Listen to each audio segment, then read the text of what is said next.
I'm going to press OK on that. Okay. Yeah. Good evening. Today I have Martin Davis with me. Hello, Martin. Would you like to introduce yourself and tell us a little bit about yourself? Hello, my name is Martin Davis. I am the author of a number of novels. I have two genres. I have what my agent sometimes calls my more serious books, and I have a series of novels about Sherlock Holmes's housekeeper and scullery maid, housemaid. Um, the housekeeper, of course, is called Mrs Hudson. She appears in the original novels. The housemaid is called Flotsam, and she's my narrator, who is Mrs. Hudson's. Sherlock Holmes has his Watson. Mrs. Hudson has her Flotsam, who watches her at work. So uh, that's my work, and the one we are about to bring out, Mrs. Hudson and the Belladonna Inheritance, which will be the eighth in the series. And I'm going to, it seems an opportune moment to hold up. Martin doesn't actually have a copy. We were discussing before we came on camera. So I do. I have my nice copy. So I'm going to show it off for him. So before we discuss this book, I want to take you right back to the very beginning and ask you what made you sit down one day and decide today's the day I'm going to write a book.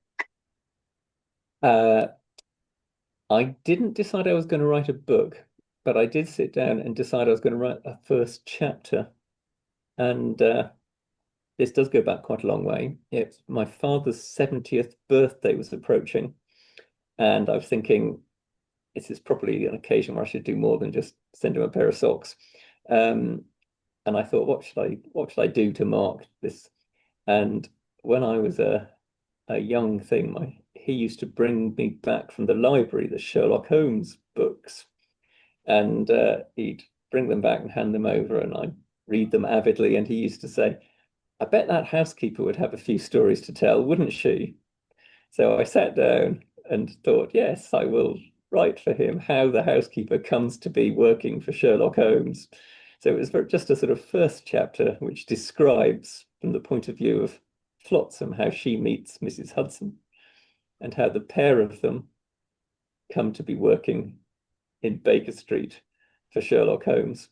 Um, I ended the chapter on a traditional cliffhanger where Flotsam opens the door and a scarred stranger appears out of the mist and thrusts two sinister objects into her hand and then disappears.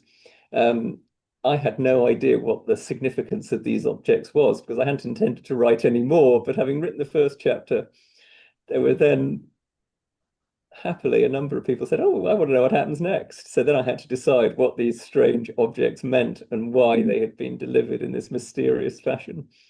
It's I would if I had to give any advice to anyone starting a book, that's not the best way to do it. Yeah, no pressure. Thinking, So what? I mean, I love that story. It's brilliant. But how soon did you have regrets about writing sort of based on Sherlock Holmes and the time period? Were there a lot of restrictions that you had to adhere by, or were you not too worried? Oh, I love that period. It's a great it's a great time to set things from an author's point of view. Modern technology can make mysteries much more difficult. Um, Back in the days where you could reliably say that once somebody had escaped out of town, that's it, they were gone, no one was going to get them back.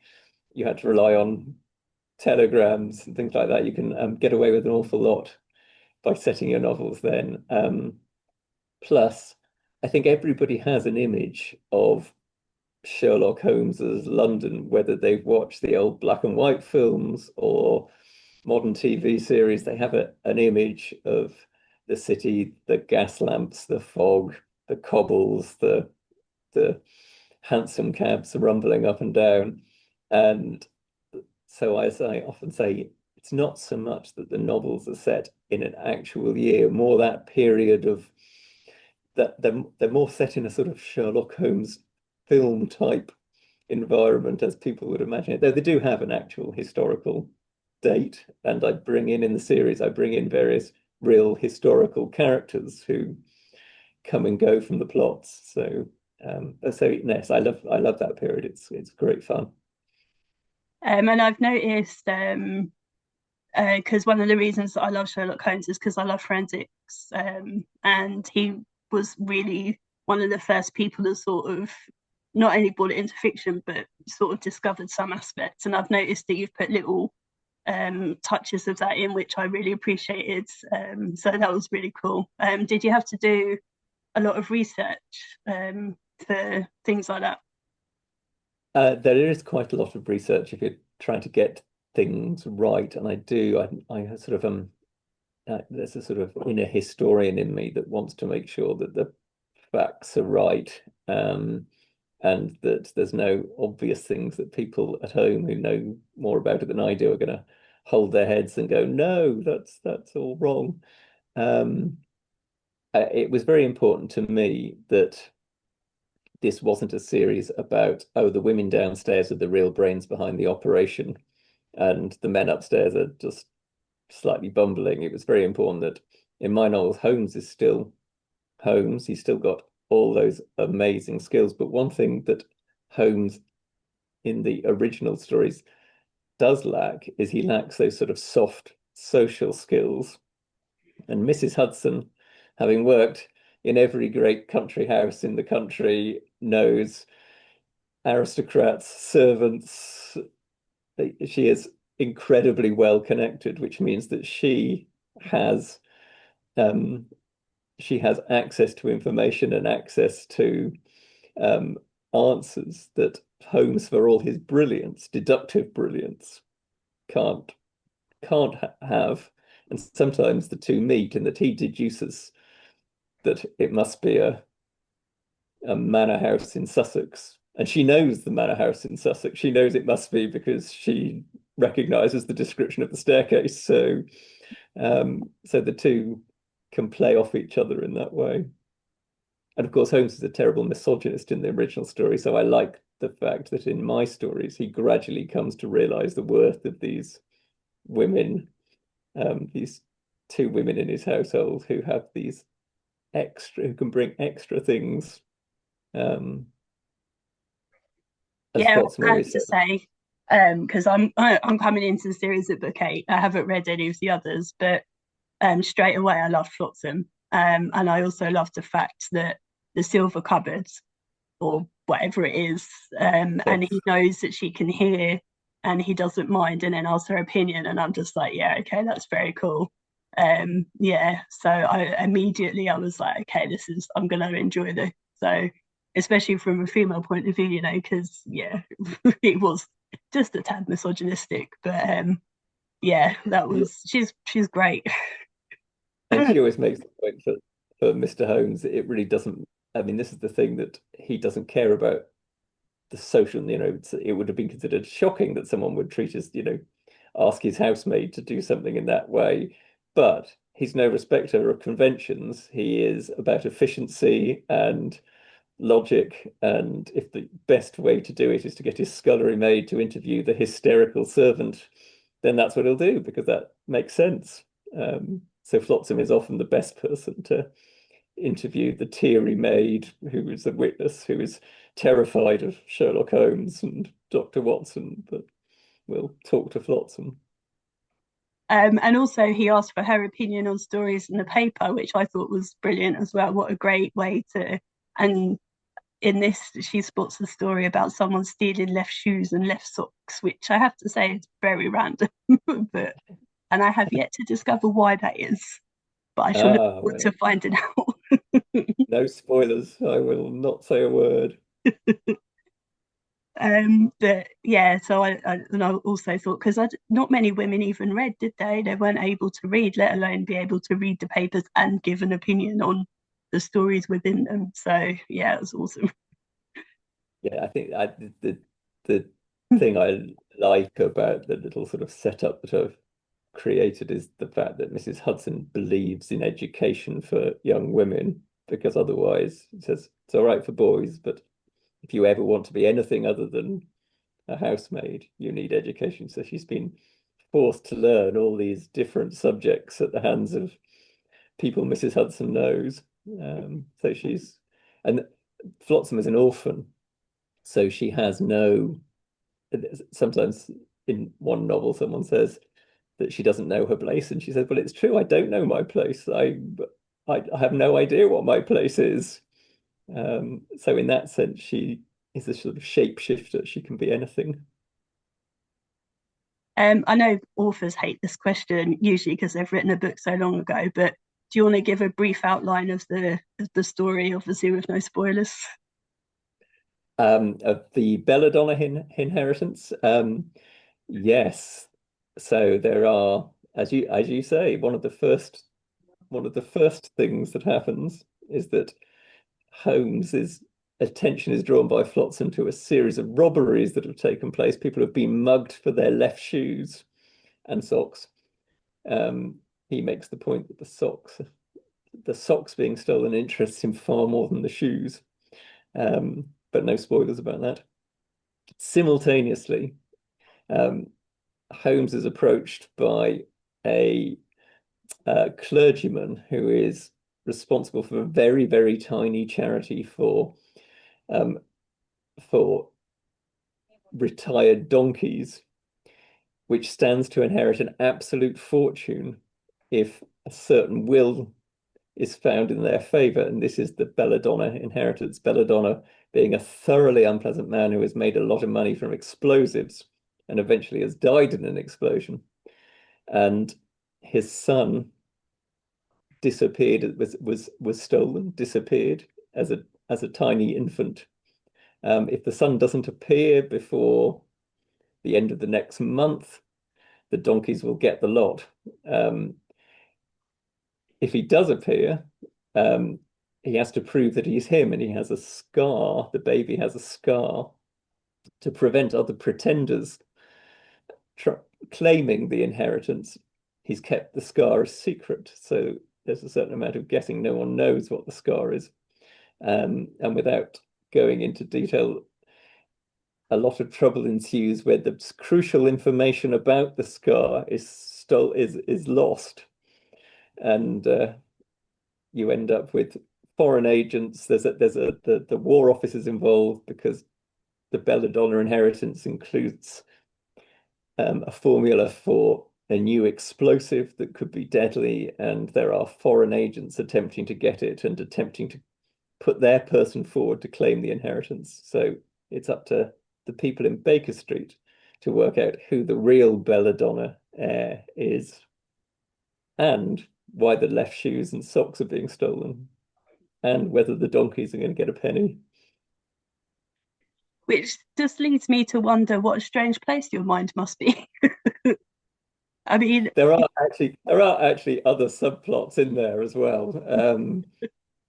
I think this is, as I say, this is the eighth in the series, and people who've read all the way through will know by now that a lot of the plots are likely to end up being linked together. Um, Holmes is always getting cross when people say it's quite a coincidence that you're in the right place at the right time. So there's no coincidence. It these things are not coincidence. It's absolute logic. You think it through, and it's logical that these people would all come to meet, all turn up on my doorstep on the same day. yeah, I love it. And all the stuff with the donkeys and their inheritance and the less shoes happens within.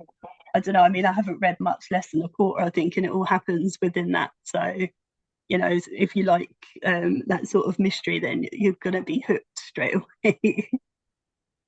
And of course, as you probably suspect, towards the end, without any giving anything away, there is always a point where Flotsam has to take some radical action, and will she know what to do or won't she know what to do? And have to hold your breath and see. And she has a series of there's people who come up in every novel. There's a young, very pretty socialite called Miss Hetty Peters, who has sort of adopted Flotsam because she's um, very excited that Flotsam can be involved with Sherlock Holmes mysteries and is very impressed by that. And so Miss Peters is often a crucial character in the development of the plot as well. I'm not sure if you've come to her yet, but you will. Not quite. I shall look forward to getting stuck back in.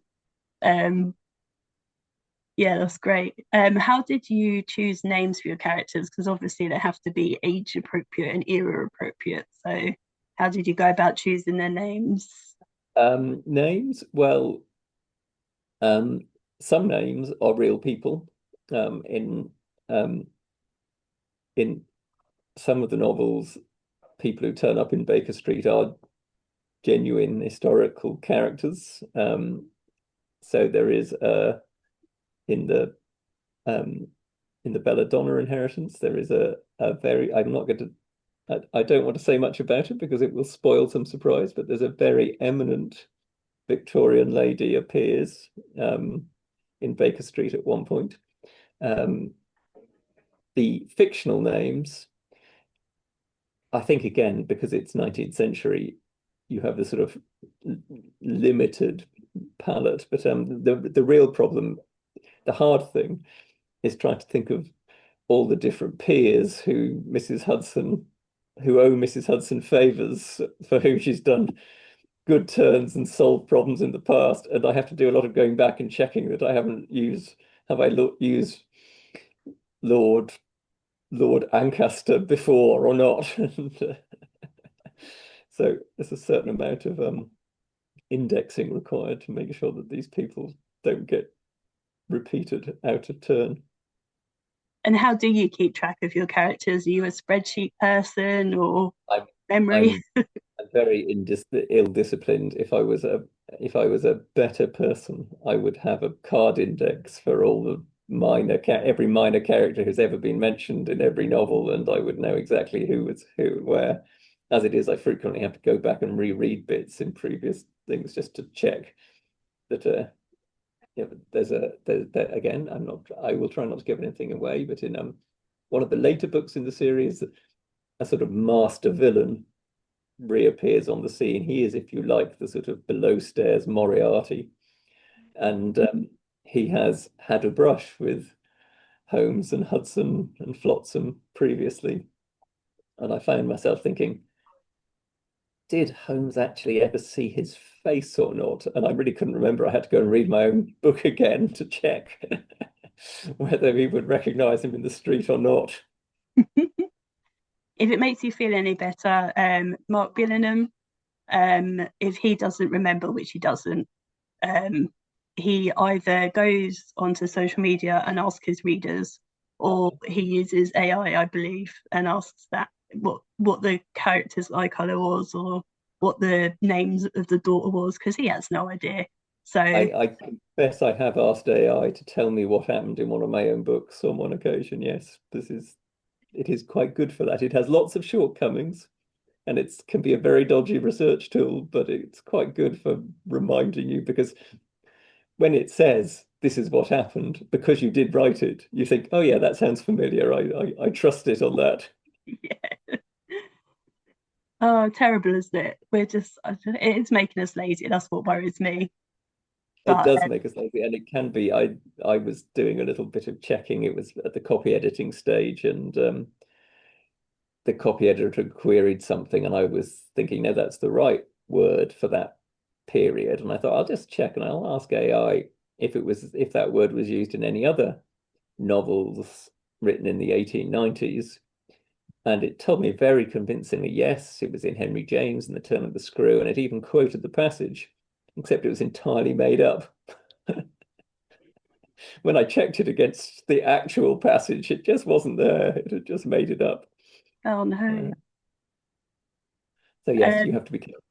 yes, very much. So you wrote your first chapter, and then you were encouraged, so you finished a book. So what happened then to becoming a published author? What was your journey from that chapter to holding that? Um, so I think that my first step was to find an agent. This was back in the days before the idea of self-publishing on the internet. It wasn't a thing. It was so finding an agent was really the only possible way forward in those days. Um, and I was lucky enough to get someone to take me on. the great Teresa Criss took me on. Um, she sent it off to people in the UK she thought would be interested. While the manuscript was sitting on the desk of some editor in the UK, somebody visiting from Holland saw it and rang up and said, "I just want to check up, have the Dutch rights gone yet?" And she said, "No, the Dutch rights are still available," which is why it was published in Holland before it was ever Mm. published in the UK. And it was actually then published in the United States before it was published in the UK. It came out later, much later in the UK. Um, yeah, so that's how we got there. Wow, that And is a strange journey. Very unusual. the American publisher asked for a two-book deal, so I had to write a second one. But after I'd written the first Mrs. Hudson, my agent had said, you need to write a more serious book. So I started writing a more serious book, which was it was called The Conjurer's Bird, and it did quite well. It was one of the Richard and Judy Book Club picks back when the Richard and Judy Book Club was a really big deal in the publishing world. So that was quite good. But as I was writing that, the American deal for two books came through. So I had to hold off and not start the second Mrs. Hudson until I'd finished The Conjurer's Bird. And then I only had quite a short time to do it. Well, relatively short time in terms of book writing, relatively short time. But I think that was quite good because it concentrated my mind, and that's how that's how the second Mrs. Hudson came. But then um, uh, they haven't been out in a rush. They've spread out over years. The first in the series is over 20 years old. Wow. So Mrs. Hudson and Flotsam have been steadily plugging away at Mysteries in Baker Street for all this time. And that's, of course, is the other joy about the Victorian setting because it stays fresh. It Yeah. doesn't matter. They don't date in the same way as a contemporary novel. So Are you someone that's got lots of ideas bubbling away, waiting to write, or do you have to sort of sit down and think of your next idea? I usually have quite a lot of ideas for things. Um, yeah, that's I have more things I'd like to write than I have time to write them. Yeah, I know that's the depressing thing, isn't it? Time goes quick. But it's a good problem to have. It Better is. than staring at a blank page thinking I have no idea what I'm going to say. So, Um, One of my favorite questions I love asking authors is, especially because you've got a series, have you given any of your regular characters a characteristic or a mannerism that you've regretted later on? um, that's a really interesting question. Let me see. Have I done that? I can never remember what Dr. Watson is drinking. He's drinking. Dr. Watson has a Dr. Watson in my novels is yeah, yeah, that's one thing Dr. Hudson's drinks, but that's just a continuity thing I have to remember. I don't think I've regretted a characteristic particularly. Um, I'm very particular about the fact that every now and then somebody will say to me, "Oh, yes, you see, your novel is set in 221B Baker Street." And in the first of the series, at the end, when Dr. Watson mentions that he might write an account of it, Mrs. Hudson is shocked and says, "No, you can't do that because we'll have people coming to our door all the time. Mr. Holmes is busy enough as it is. And you mustn't mention Flotsam because she's a young girl who's getting on in the world. And how could it be? You can mention me perhaps in the background. And then you'll have to make up another address because, of course, 221B is a fictional address. There never was a 221B Baker Street. And so I quite often have to remind in the books, I have to sort of remind the readers that this is not set in Conan Doyle's stories. It's set alongside them. And in fact, there are quite a few mentions where Mrs. Hudson will turn up somewhere and they'll say, "Oh, Mrs. Hudson, we read all the stories, Sherlock Holmes, all the accounts in the Strand magazine," and then they whisper, "Is it true that Dr. Watson doesn't write them himself and anymore?" And Mrs. Hudson and Flotsam always avoid the question tactfully. Uh, I think somewhere there are occasional things. I think in the Belladonna inheritance, for instance, somebody says, "Were there any callers?" And they said, "Yes, Mr. Doyle came looking around, looking for ideas." That doesn't really answer your question. That's okay. I know it's a tough one to answer when you put on the spot, so that's fine. Um, it seems a bit harsh to ask you, especially as this one isn't, well, is it out now? But what's next for you? It's out in January. It's Oh, all that's right. ready Yeah. to go. Um, and also coming out in January, the Allison and Busby, who are publishing the Belladonna inheritance, are bringing out all the back issues from the rest of the series. So number one and two will be available in new editions, smart new matching editions in January as well. So there's three hitting the stands. What next? I would love to write another because weirdly, after a few months after finishing one, I found myself quite missing Flotsam and Flotsam and her little sort of society. So I'm always up to write another one of those. And as always, I'm working on what my agent would call a serious book, um, which will take a lot. They take longer, and I'm not quite sure what final form that will take. Again, too many ideas and having to work out how they all will fit together in one book.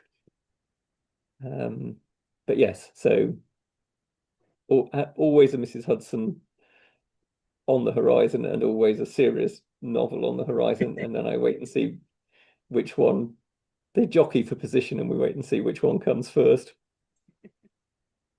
Amazing. Well, I don't think I have any more questions for you unless there's anything really obvious that I haven't asked you that you can think of.